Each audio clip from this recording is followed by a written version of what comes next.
right. So without further ado, Mr. Paradise in the house, it is an honor to have you on.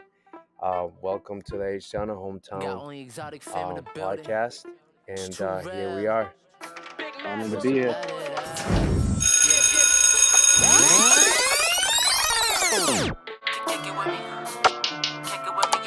Yeah, yo, check it, yo.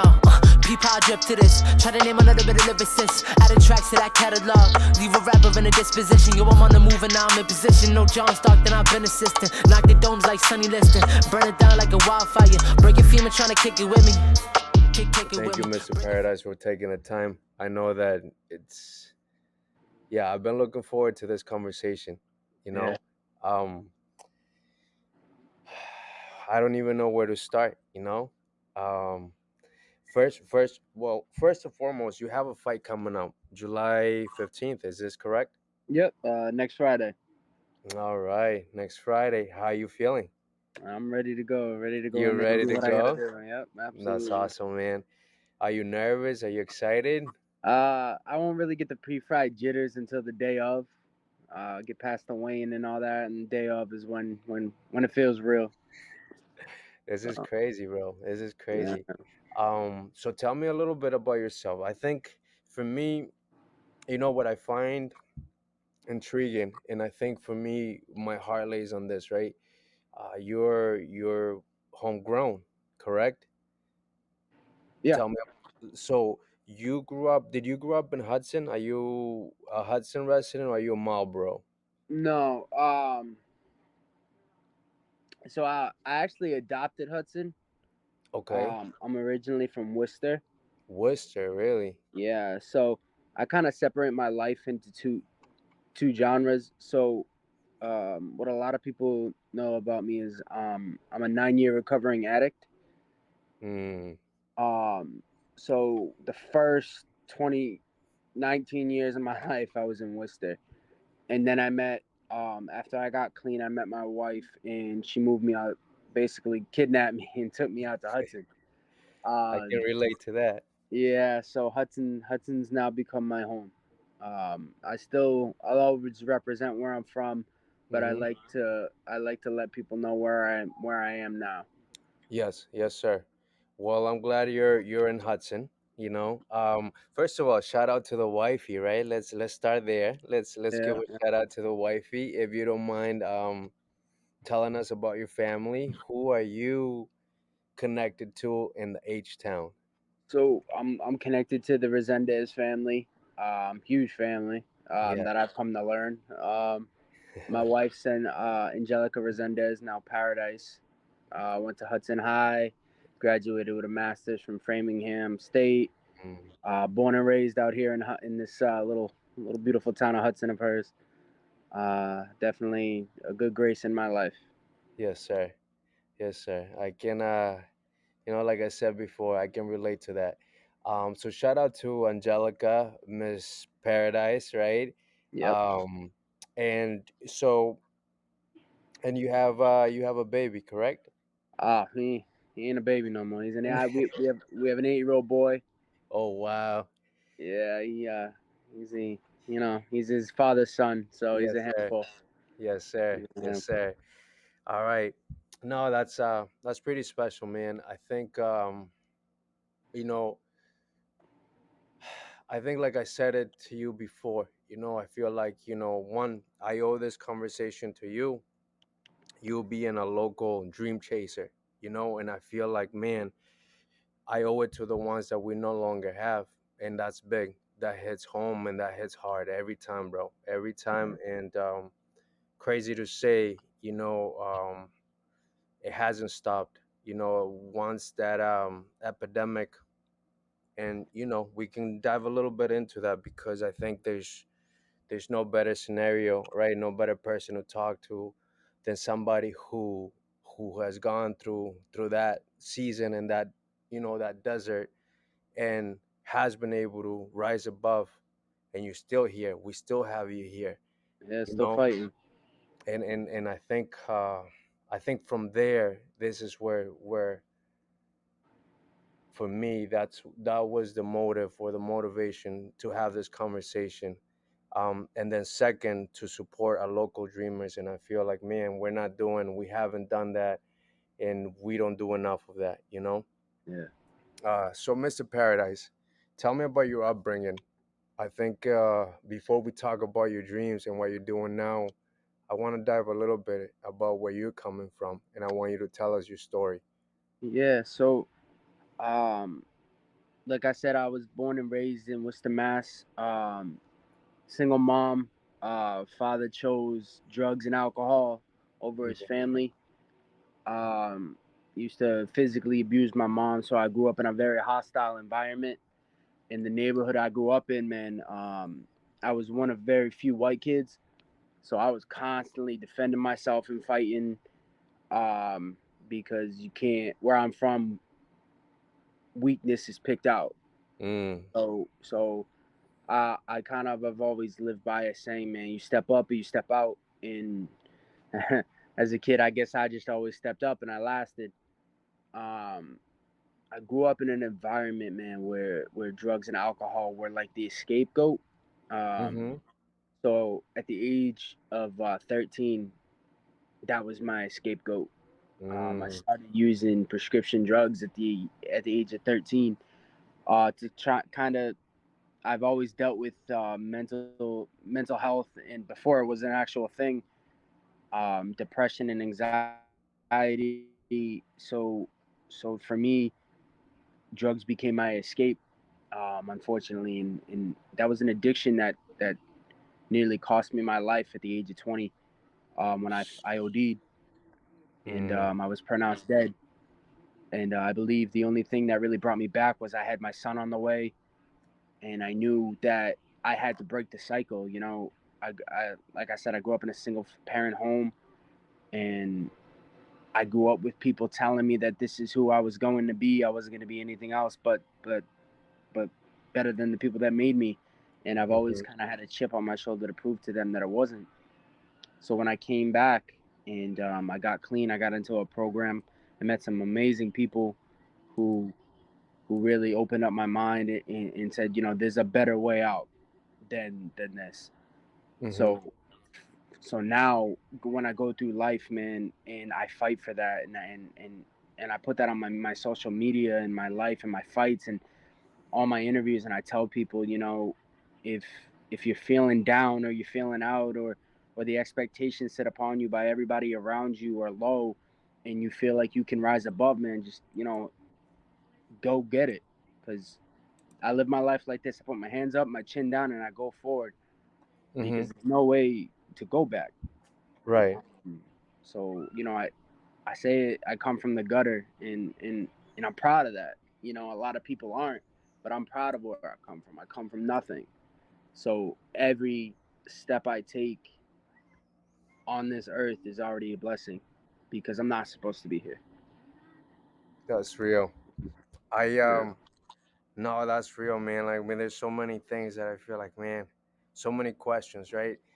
Um, I think one of the things that really like hit home for me was, like you said, you make it clear, and you make it an effort. You make it precise to put it all on your social media about your upbringing and where you came from. And man, I feel like a lot of us shy from that, right? A lot of us shy from I guess having that honesty with ourselves, or having that transparency. And I feel like a lot of it is because of the guilt and shame, right?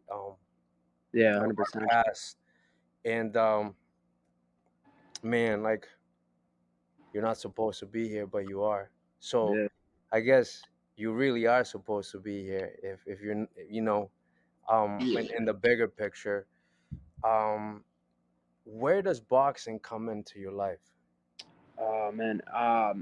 So growing up, I didn't have a big family base. I really only had my mother and my grandfather. So as a kid, man, I kind of made my own family. I Okay. and I to this day, I don't really have friends. I have family. I Okay. if I let you in, I have you for life.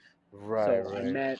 I met the Arrington family, and they were all high school athletes and stuff, and They saw that I was just this punk kid, man, who just, he needed an outlet. Mhm.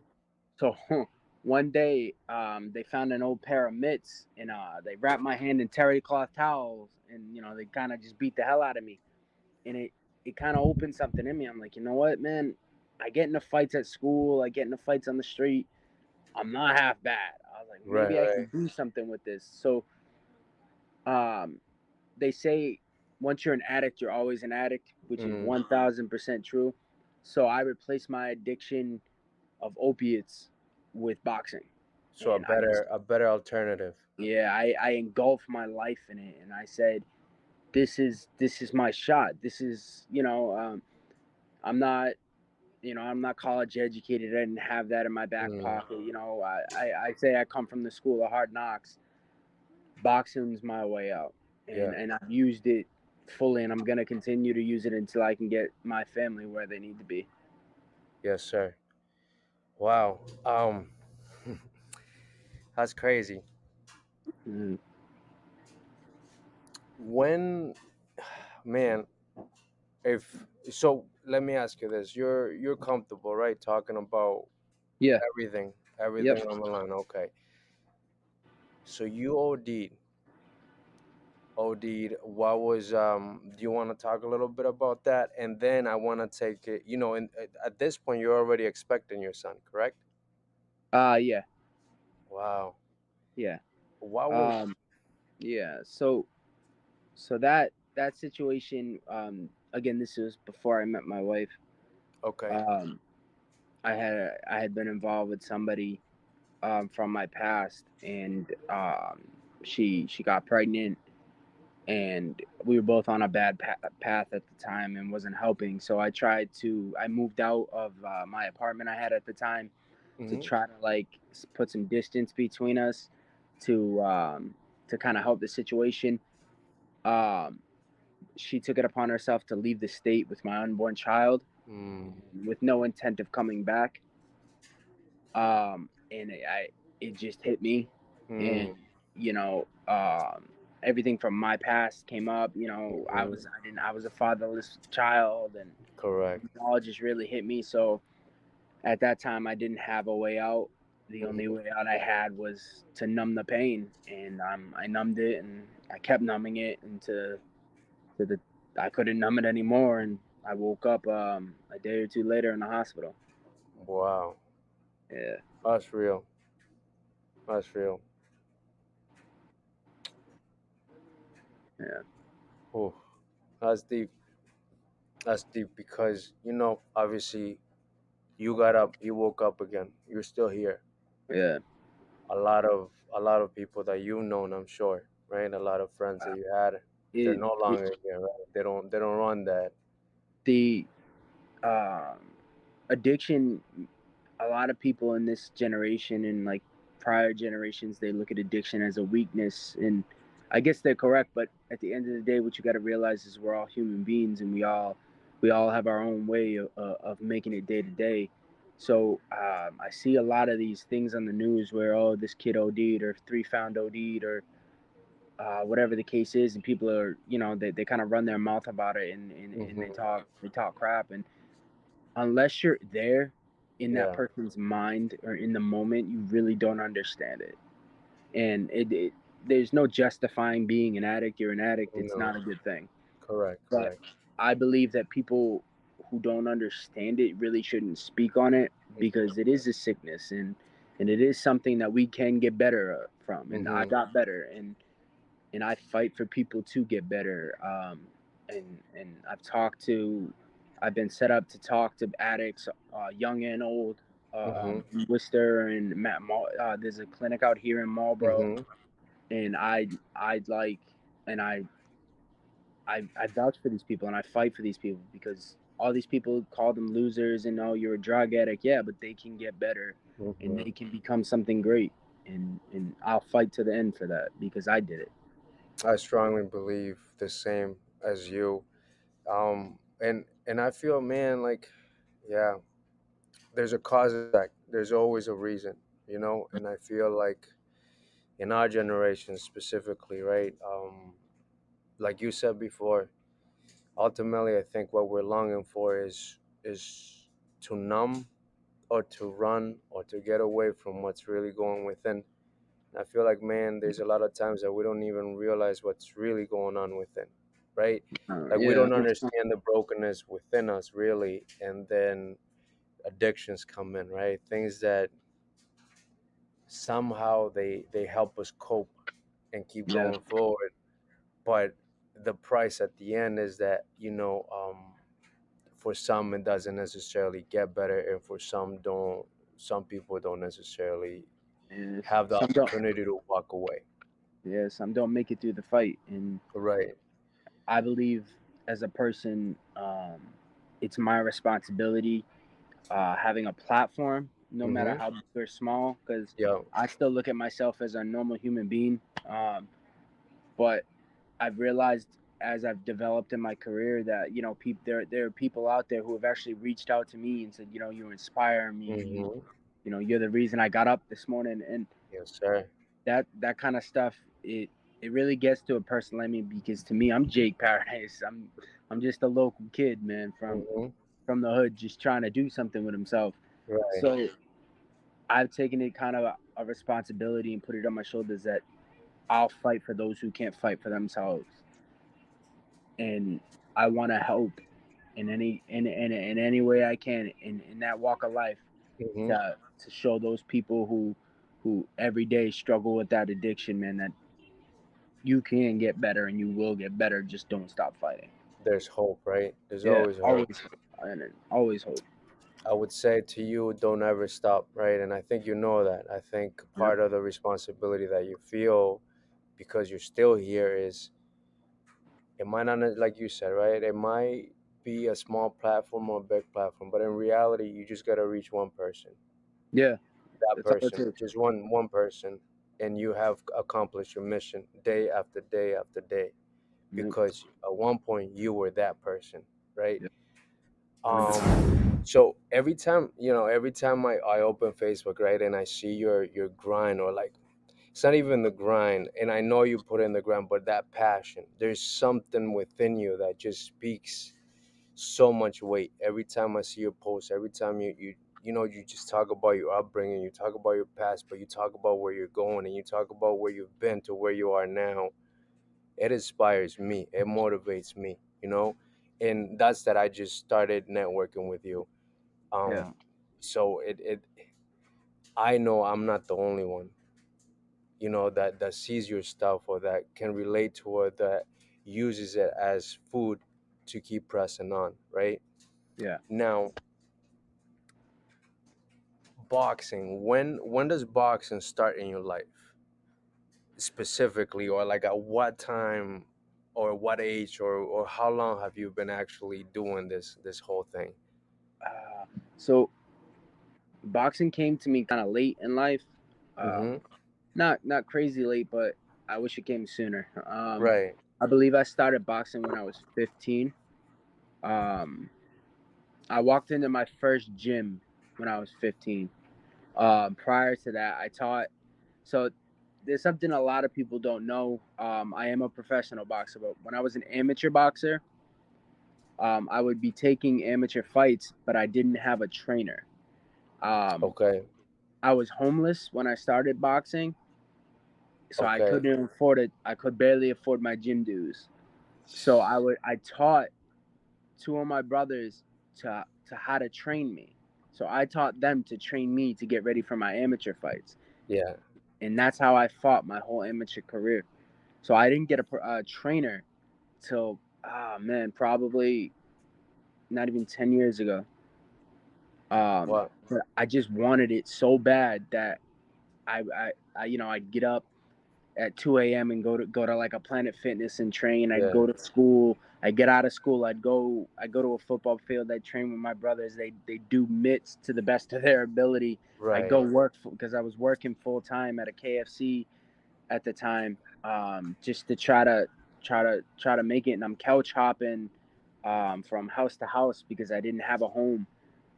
And to really look back on that, man, and then try to chase this dream is ridiculous. That's crazy. That's Yeah. crazy. See, I had a slight idea, right? Like and I think for me it's like, man, like I want to know your real story. I want to know the real gutter, the real.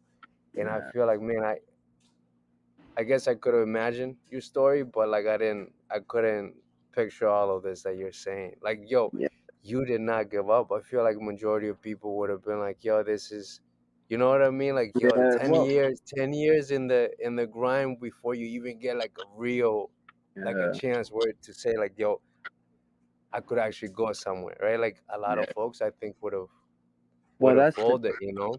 yeah, that's the thing. So like at the time, it was really the only thing. Like when you're 15 or 16 years old and you're homeless and you're fighting to basically eat and all that, and you really don't think like, oh, I'm gonna think of a career. Right, But for me, that was kind of the only thing that made me get out of bed right, in the morning. Like, I had to have something to thrive for. So I'd be training nonstop. I'd be going to school and all that, man, and I couldn't even feed myself at the end of the day. So you're going to bed hungry, and what I think is it really showed me what the bottom was. I see a lot of athletes and a lot of people go, oh, I'm from the bottom. I'm from the bottom. What's your bottom when you're going to the gym but you're going home and your mom has a plate of food ready for you, or your girlfriend, or whatever the case is? My bottom was, man, I've slept on um stone like stands by bus stops, man, and then woke up gone to school.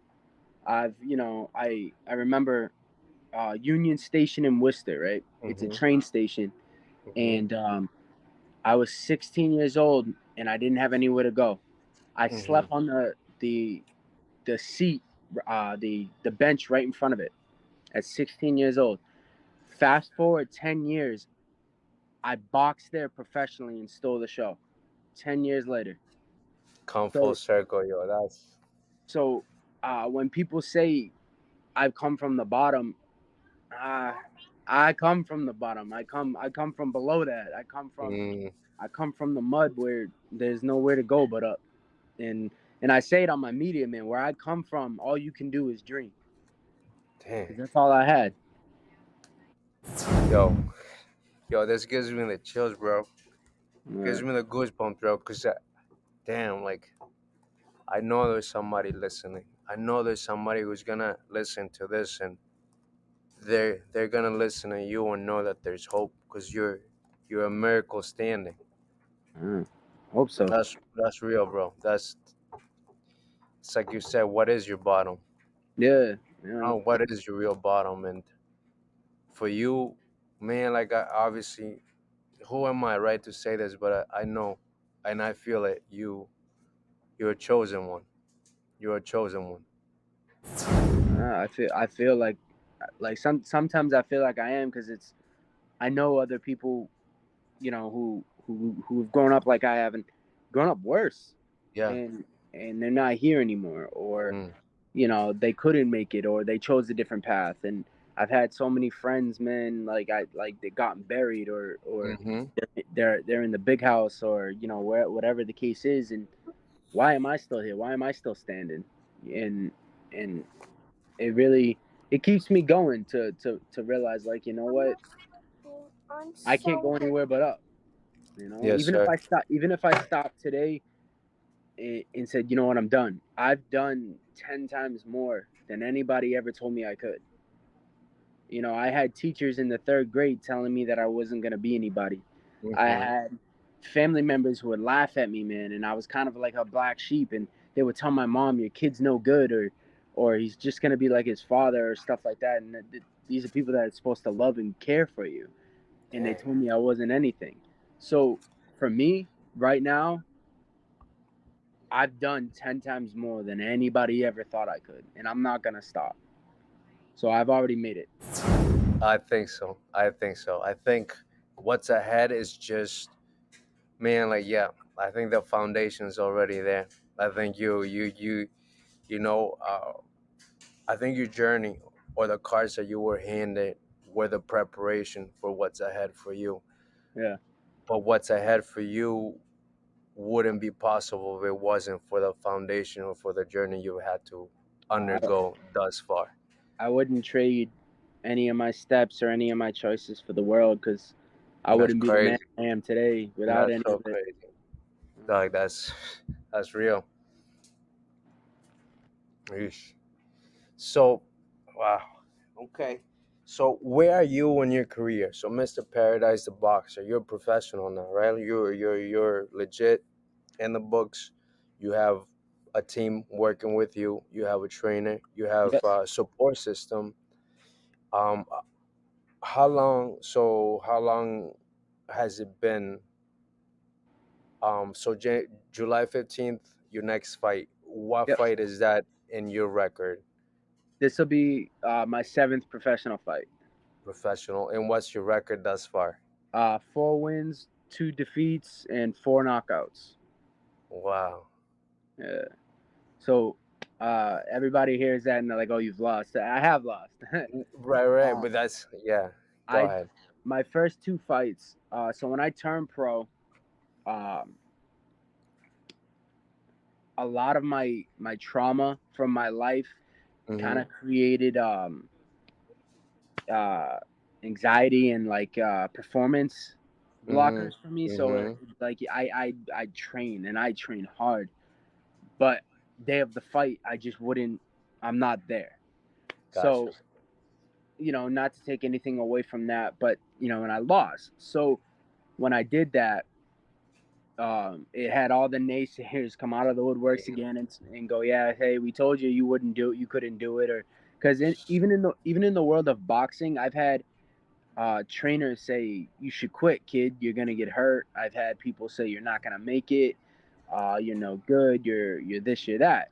You're not cut out for this. Yeah, so when I lost my first two pro fights, Oh, you snap. know, they all came out and they're like, see, we told you. So I really had to go back and soul search, Mm. and it was crazy because the next fight I booked was like a year, 2 years after my last loss. My Okay. coach went down because he had to have a surgery, so everything just piled up, Oof. and I actually got knocked down in that fight. And when I was down there, man, it just hit me like,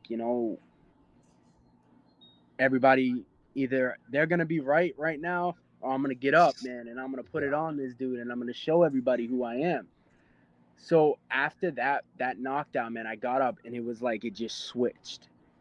And Wow. I took that guy out in the second round, and ever since then, I haven't had a problem turning that Right. switch. And in every fight, I come out there and I let it be known, like I'm a very quiet guy, but in the ring, I'm very loud because I get passionate and I let everybody know, like, yo, everything you said about me, what's up?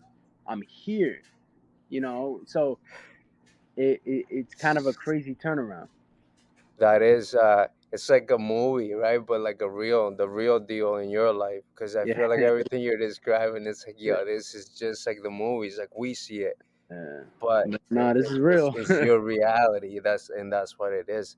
Yo, so your first two fights you lost, right? Yeah, Is that what you yeah, said? yeah, Wow, that's crazy. Because I feel like, again, once again, right? It's like you had everything, all the odds against you, every step of the way, yeah. It's literally, not. right? Like but that was just like to discover how much do you want this, or like do you like for you to know that this was for you. Because I feel Yeah, like, man, I would have first fight, second fight, probably would have given up, not even taking into account everything you had gone through prior to that. I'd be um I'd be lying if I told you and said it didn't cross my mind. You know, there was times, man, where I would just sit at the end of my bed, man, and I'm not an emotional person, but I'd sit at the end of I'm like, yo, what the man? Maybe they were right. Maybe I can't Mm, do this. Maybe I'm just gonna be some normal guy who clocks into work and clocks out. mm, But something just didn't allow me to, Dylan. There were times where I don't want to get up and go for that run, but man, my body's up and it's like, you're going. wow. You have to go out there and you have to show these people. And every day I still fight it. Like Hmm. I I'm on a 4 fight knockout streak. But recently I just made my return in April Okay. after a 2-year hiatus. I got injured. I had a title Okay. fight. I had a title fight scheduled, and I got injured. I hurt my shoulder, and I had to pull out of the fight. And with that, it brings out all brings all those people back. Everything. You know, Yeah. "Oh, you're not hurt. Okay. You're just a coward. You're this, you're that." So at the time, COVID was rampant. Yep. So my gym actually closed Yep. completely. I couldn't Wow. go to any other gym because they were all closed. So my addiction kicked in. But I'm strong enough at this point to not take a back step and go back to drugs. Correct. But what I went to was food. Okay. I see. So I gained a lot of weight. So at the beginning of this year, I was over 300 pounds. Wow. We got a call from a promoter who's actually promoting this fight as well. His name is AJ Rivera, and he said, Mm-hmm. "Yo, we got a spot for you. We got a shot for you. Do you want it?" And I shout out to him because, and I say it to him all the time. That saved me Mm-hmm. because in those 2 years that I was out, man, hopelessness kicked in. Like, hey, I'll never be that guy again, or I'll never be able to get back into the ring again, or Yeah. I'm done. I'm done. I'm done. When he gave me that call and said, "Yo, we got a spot for you. Here's the date," it just really it reawoken something in me, and it's been balls to the wall since. And I owe him and his father, Jose Rivera. They're Mm-hmm. both out of Worcester. Jose's a 3-time world champion, and their promoter, the Rivera Promotions. Shout out to them. They're giving me the opportunity to build and to show people like I'm here. I'm not who you think I am, and I'm gonna be great. So I owe them the world for bringing me back. That's crazy. So that's the journey that you're on right now as we Yeah, speak, leading yeah, into the July 15th. yeah. Wow. 300 pounds, huh? Yeah, man. 300, and then so that was January. Ooh. March 15th, I went and got my physicals. I was 280 pounds. I Ooh. dropped 65, like 60 pounds, because I weighed 232 on the day of the fight. Mm-hmm. So that was horrible. And now I'm still working my way down slowly. Yeah. Um, but yeah, it's So let me ask you this. Now, what division are you fighting in? currently I'm a heavyweight, but Okay. originally I'm a cruiserweight. I'm a 200 pounds. I fight at Okay. 195. So when I get back down there, man, that's Yeah. my natural weight. Okay. Okay. So Yeah, your next fight is in the heavyweight. yeah. I'll still be a heavyweight. Just because of where we're at now, Yeah, but you're heading towards the 195 range. yeah. It's kind of like a big deal, right? Your next fight coming up right now. Honestly, in every fight to me is It's huge it's huge, right? because uh, I'm still a fanboy. Like people go, "Oh, you're confident in this." Nah, man. When I see my face on a poster, I geek out. I'm like, "Yo, Bro, that's a that's big me." deal. That's a You big know. deal.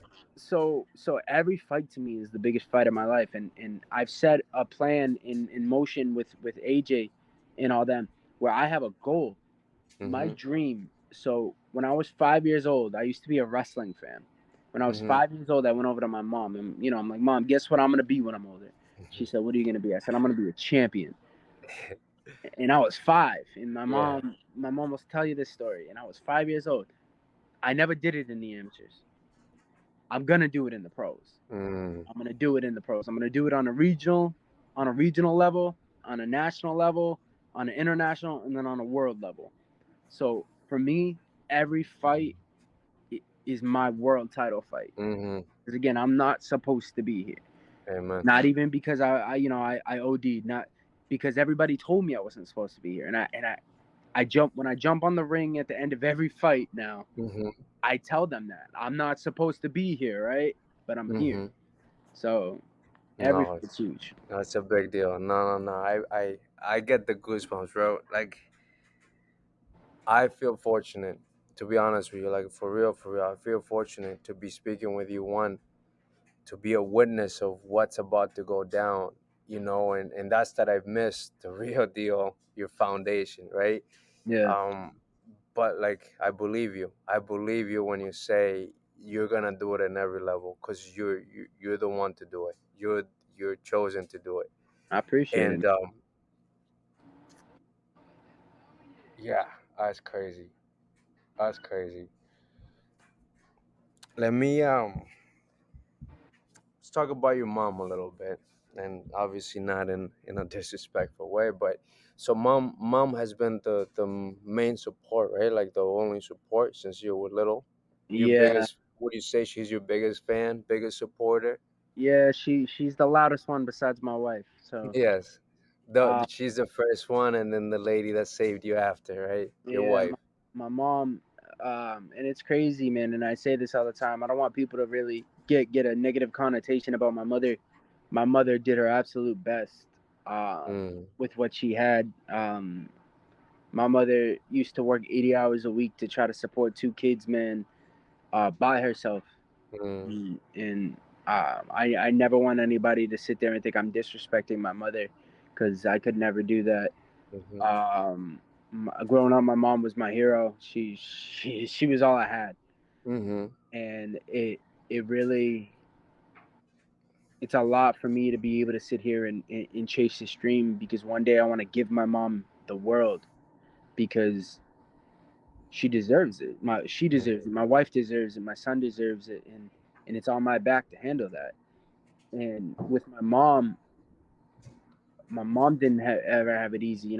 She had to deal with an abusive husband, who was a drug addict, and then after him, she got with another guy who was an alcoholic, and he was abusive, yeah. not physically, but verbally, and my mom had to go through all that, and at the time, I had to watch it.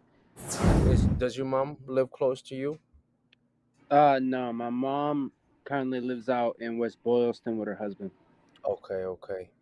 And so you mentioned that you have, it was two of you Yeah, growing up? sister. Cor- Yeah, yeah. Okay. How we doing on time, by the way? Going 47 minutes. No, no, meaning your time. You're okay? We're good. Yeah, we're All good. right, all right, good. We got a little more left in me. All right, good. So, what what did your mom think of your whole, the whole idea of you even getting in a ring or fighting? Was she supportive of that, or was that a better alternative since you were already scrapping and kind of troublesome on the streets? Well, my mom at an early age just knew, I was gonna be a handful. I went through seven different seven different schools before I even got out of what, sixth grade. Mm-hmm. So, my mom knew, and then as I got older and she saw what kind of path I was taking to kind of get myself, to be a man, she Right. she, she was automatically aboard, because she knew, I'm not gonna tell this kid no, because he's not Yeah. gonna Yeah. anywhere. So, so as soon as she seen, like, and then she saw, everybody in my life automatically saw how dedicated I was to it. So they're That's like, you know okay. what, you know, we're with you, Yeah. whatever. Yeah. So hope she's proud. Yeah. No. So let me ask you this: Where you're not getting paid to fight just yet, are you? Yeah, Oh, you are. So yeah. let me. Yeah. So you don't hold like a regular job, Oh yeah, no, I do. or you do, and Yep. then you also. So right now you're juggling the two, right? Like the regular Yeah. grind and also pursuing your own stuff, right? You Yeah. want to say So, hello? Sure. Come say hi. Hi. hey, what's up? Um, we really have to go to bed. You I should, know the yeah. feeling. Me Go ahead. too. Go ahead. All right, you're gonna go up there. You can lay down with Mama if you want. Okay, she's on the couch. Okay, or you can hang out here. That's fine. But I'm gonna finish this up. All right. I'm busy right now. We're getting some work done, and then I'll be able to hang out with you upstairs. Okay. Thank you, sir. All right. Sorry about that. Nah, no worries at all. Yeah, I'm at that level in my fight career where I'm not making, crazy money. Correct. Um, I've been working since I was 13 years old, so I think I'll always have a job even when I'm a Yeah. world champion. It just kind of keeps me centered. No, But I yeah, no. agree. So I work full time. I train full time. I'm up at 3 a.m. I'm in bed by, well, it's past my bedtime now, but I'm Right. in bed by, 10 o'clock, and then it all starts over again. That's crazy. If you don't mind, what do you do for work? I work at CRISPR Therapeutics in Framingham. I'm a receiver. So I warehousing. Okay. Cool, Yeah. cool. Um, now, how long or in what time frame do you think? I think you said you always keep a job, but that would be more of like your own decision or your own Yeah. desire, right? What is there a point that you or checkpoints that you made for yourself where you'll say like, yo, I've made it, I've made Uh, it, yeah. Um. So I have stages of where I want to get to. I won't get to the point where I'm comfortable enough to stop working for a while. Um. I believe, like, if I get a world title, when I get my world title, yeah, um, Really say hi to that'll be me nearing the stage of where I can actually start making Steve. um, Even say smart hi. investments with my money, as correct, far as correct. like businesses or whatever the case is, so I can kind of branch out more and Okay.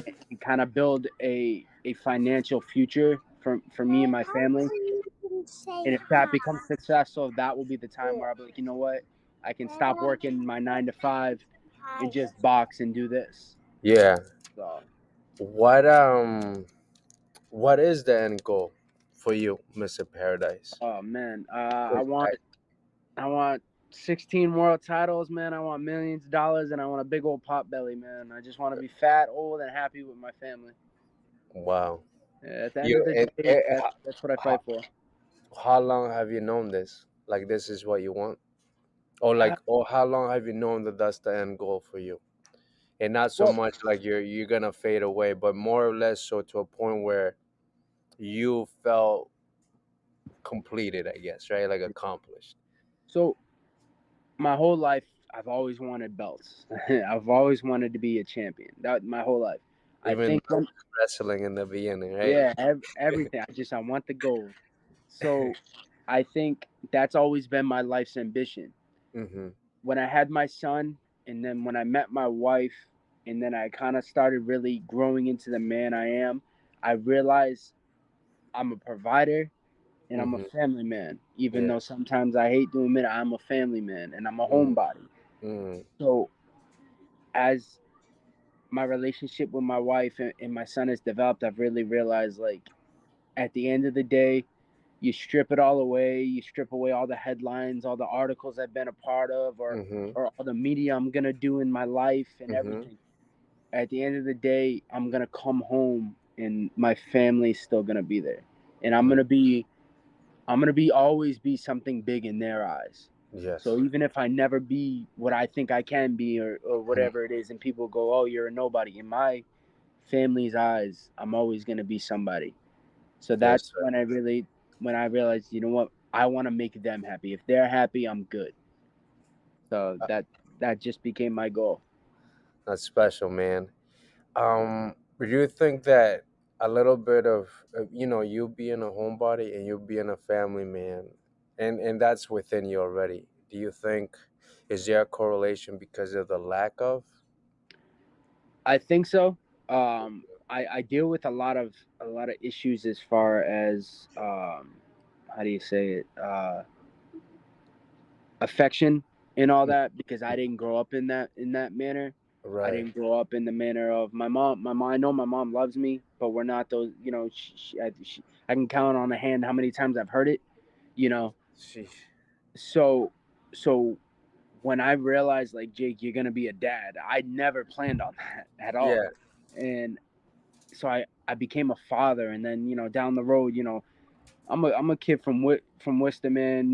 Women weren't ever really on my radar, but then I got into a relationship, and then I got married. I'm like, holy hell, what's going on? So so then I really started to realize, what, I need to grow, Mhm. and they help me, and I still struggle. I'm not. My wife will be the first to tell you, I'm not the most compassionate person, or I'm not the most I lovey dovey person, but I love differently, and I love when I love strong because I know what it is to not have that, and that's kind of where my nickname comes from. People think it's a negative nickname. They call me No Love, but it just stems from my past. You know, Right. I grew up with no love. Right. I came into this industry with no love. I walked the streets as a kid with no love. Like nobody showed me any love. So I put that into my boxing career. But outside of it, if you have my love, you have it all. And I'm very loyal, and I will always take care of the people who I love and who have stuck by me. Yes, sir. And I you was know, curious about the no love. I see that on your tags and everything, and I imagine that it had to do with your journey, but I wanted to know sort of like your definition of what no love means, right? Because cool. I feel like I'm all about love, and I'm all Yeah. about that's what we all need, right? and Oh and I, yeah. I think you realize that, right? Yeah. um but more or less to really dial in what that meant in your camp, or in your eyes, or in your, because no love means no love, Yeah. so it's Well, wondering where you were at in your heart with that. so um yeah. I mean, no love. Everybody can take it how they want. You know. mhm. Some people take it as because I'm vicious when I'm in the ring, and I can be. Some people take it as, oh, you don't have any love for anybody, which is 100% not true.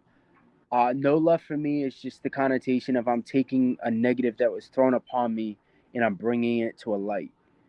Gotcha. Um, Jake No Love Paradise. I'm the kid that you told couldn't do it. I'm the kid that you said wouldn't be here. I'm the kid that shouldn't be here. Mm, I'm taking your no love and I'm throwing it back at you. gotcha. So at the end of the day, my biggest pride is knowing that the name Jake No Love Paradise will be in the lights. So everybody who ever doubted me or anybody who ever didn't show me that love has to see it.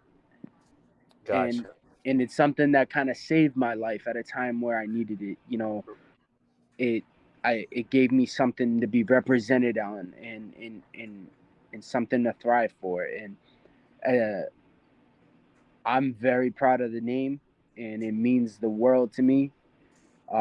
It might just be something as simple as just no, stupid nickname. Nah, for me, it means a lot more because of where I come from and what I've been through. So it's no love till we die. It's just what Yes, it sir. is. Mr. Paradise. Now, speaking of love, right? Speaking of real love, I think everywhere I go, I say this. My lady saved me. She came at a point in my life where she saved me, and I think when I couldn't love myself, she showed me what love was. When I didn't know how to love myself, she showed me love, and that's when I knew the real love of God, like the real. I felt like she was God sent. You know. Yeah, You mind diving in a little bit in regards to your wife, which is your family, the biggest supporters that we have. yeah, Um, and let's just take the time to honor her and your family. yeah. She. Tell me about your love story. How did you guys meet? Oh man.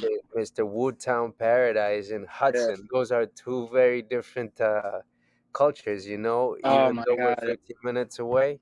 Yeah. No, it's definitely to this day, and it's been geez, what 7 years? It's still a culture shock. We met through. I used to work with her cousin and her cousin through a house party. So we met at the house party, and we kind of just went from there. She kind of came into my life at a time where I wasn't the horrible person I was before that, Hmm. but I was still somebody trying to find their way, and my wheels were spinning, but I wasn't really going anywhere. Let me ask you, how old were you then, or how old were you guys then? Well, Was she's this older than me. She'll okay? always tell you she's older than me. Okay. I think we met when, geez, I was 22. Okay. Yeah, I so was still young. this was oh yeah, so this was older. This was way older. Like we Yeah. were out of high school, right? We were Oh past yeah, that. yeah, Oh, yeah, yeah, yeah. Okay, yeah. okay. Um, so if she met me in high school, we wouldn't be. Yeah, no, that wouldn't happen.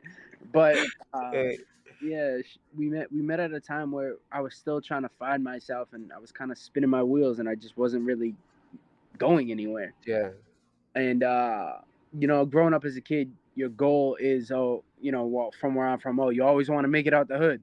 Well, she right. kind of dragged me out of the hood. I was kind of happy where I was, but she had another plan.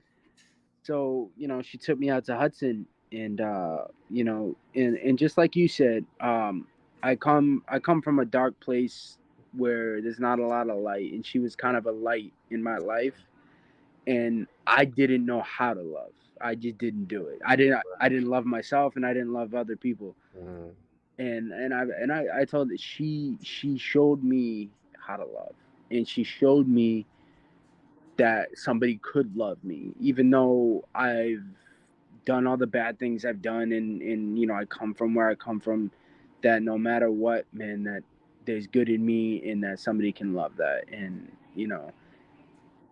I I owe her a lot for that, because that gave me more to fight for, knowing that somebody could love me unconditionally, and mm. no matter what, because I'm a hard person to deal with.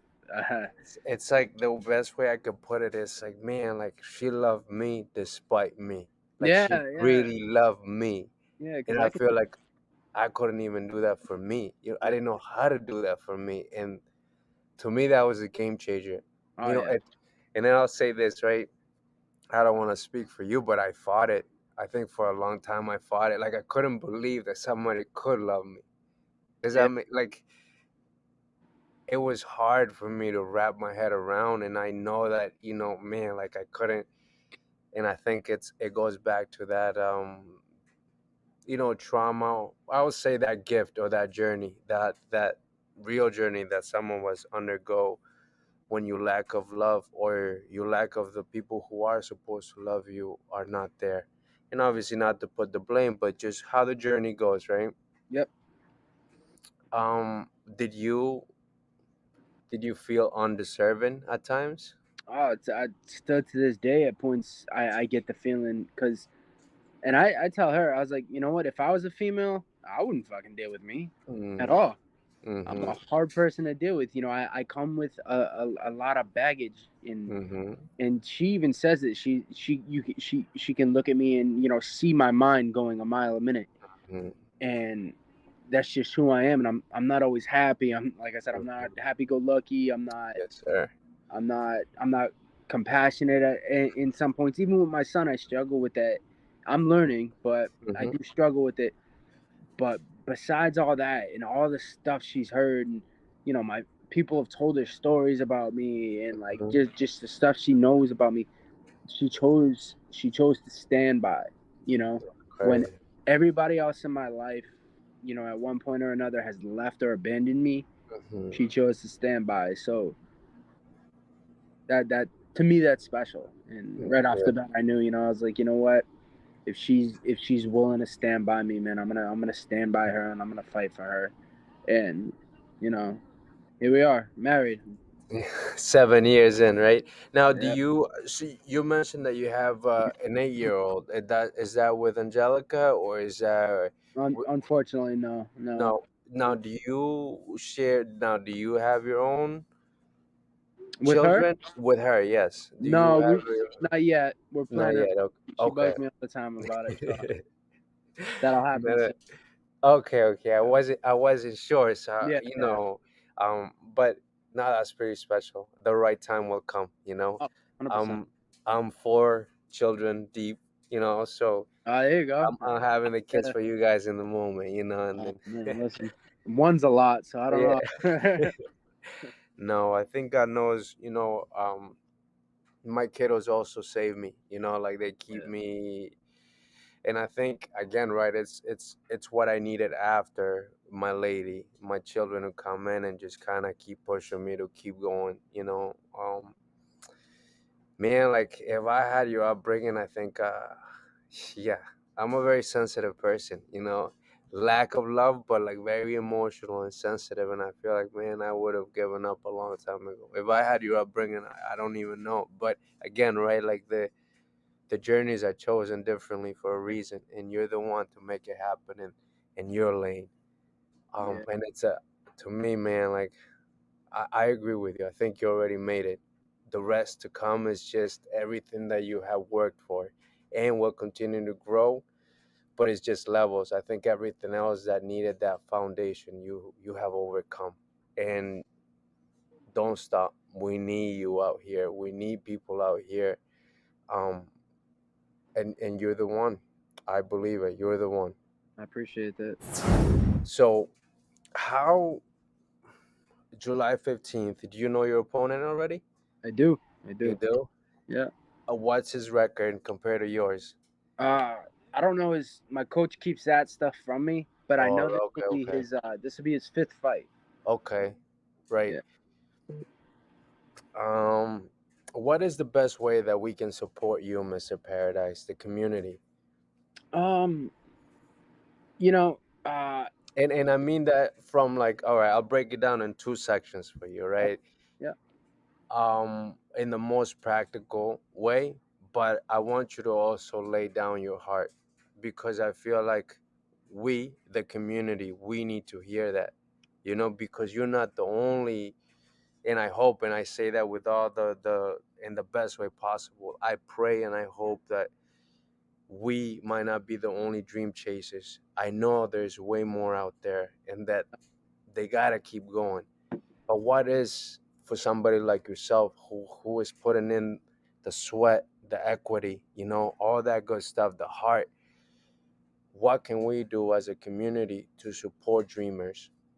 So the practical answer is buy tickets. So what a lot of people don't know is at the level, at the regional level, ticket sales it means the world to a fighter, because it shows the promoter that you're marketable, and that Hmm. people will pay to come see you. But Okay, it also, what people don't know is, a lot of the times we actually get paid off of our ticket sales. gotcha. So Okay. we're not really gonna eat unless Hmm. we sell them tickets. Not Right, always the case. Not always the right, case, but right, it right. helps. Hmm. Non-practical. uh, um, I enjoy when people reach out to me and tell me, like, hey, you're inspiring, or what you're doing is amazing. Continue the fight, or like or comment on my posts, or share them. You know, Hmm. I'm uh, I'm a very, stuff like that, like, really blows my mind, because I've never had that before in my life. Mm, So the littlest thing, or you see me on the street and you say, "Hey, can I take a picture? Can I shake your hand?" I've had kids do that, and it's like, it draws me back. I'm like, "What in the, that's like, you want me to take a crazy. picture with me?" So it's stuff like that, honestly, that gives fighters like me, I can't speak for anybody else, but fighters like me, that extra motivation to say, you know what I'm doing matters, and what I'm doing is working. So I'm gonna keep doing it, and I'm gonna push harder. So it's honestly little stuff like that really mean the most. Okay. Oh, what hurts you the most? What hurts you the most? Um, Or what gets to you? Or what is something that we could change? so uh, keyboard warriors. um, a lot of us Gotcha. fighters, yeah, a lot of us fighters, especially on this level, man, we see little keyboard warriors. They'll comment on videos or pictures of us, or whatever it is, and, oh, he's a bum, or, oh, he's fighting nobodies. He hasn't accomplished anything, and Gotcha. you know Gotcha. we're in a society where a lot of people are soft. Uh, Mm. I hope that doesn't come across the wrong way, No, but no, no, no. not soft, but they take stuff, and it hurts them. And I'm not one who usually does that, but it gets to fighters' minds, where it's like, you know what, wow, these people are calling me a bum, this and that, but in reality, it's like, They don't we even know you. yeah, we take our lives in our hands when we get in there. It takes one punch. I could go in there, and somebody could clip me, and I could be done. Hmm. But I'm the one stepping in there. I'm the one doing this. So I That's guess it's crazy. just more. We fight for.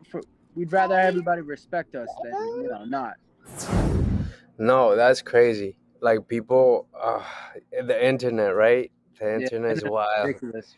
But I think yeah, I hear what you're saying in regards. I mean, creatively, like I do what I do, but that's just creatively, right? But you're out there, like what you're doing is like the dream, right? Like your dream. So anything that comes, man, like only you know your real story, and that's the other thing. People don't even really know, like, dude, Yeah, what you've been through for them to just come and just speak out of pocket or out of term, right? yeah, 100%. Where can we buy your tickets? From me, we do Cash App, we do Venmo, Facebook Pay, all that. As of right now, I believe we'll be sold out. So you got to get them from us fighters. Okay, again, like my heart, there's something that's pressing me again. Maybe it's the responsibility of realizing, like, man, we lost too many for us to not change something about the way we move, about the way we do things. And there's a whole generation behind us. So whatever we do now that we're adults, it matters. It matters. Our voices matter. We're not kids anymore.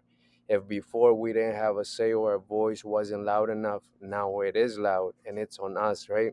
So Yeah, there's a sense of responsibility from, I feel like for me, there's a sense of responsibility to support my peers, to support brothers and sisters who are chasing their dreams, because it's essential. It's key to what's next. So what's the message out there, Mr. Paradise?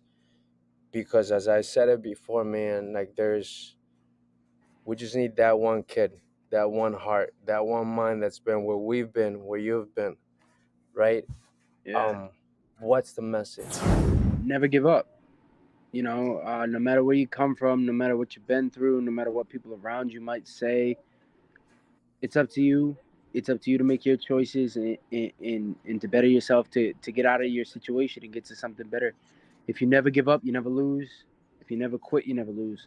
Just get a dream, hold on to it, and reach for the stars, man. And anything is possible in this world. Is hope real? Hope is absolutely real. Is love real? Love is real. Love, There's never been a better time. nope. Now, where is this fight happening? At the Worcester Palladium. Okay. At what time is this fight? Doors open at 6. First fight's at 7. Okay. Do you know what fight you're on? I think I'll be 4th or 5th. But How I'm the many- real main event. I'm the real main event. No, get out of town. No, You no, don't. no. For real? No, I'm not the main event of this one. I consider myself. Correct. Got you. But there's 12 fights, and they're all Okay. great. And all Yeah, local. for sure. Now, do the tickets allow you to see all the fights? Correct. Yeah. All right. Well, once you're in, you're in. You're in. Yep. What time the doors open? You say 6 o'clock.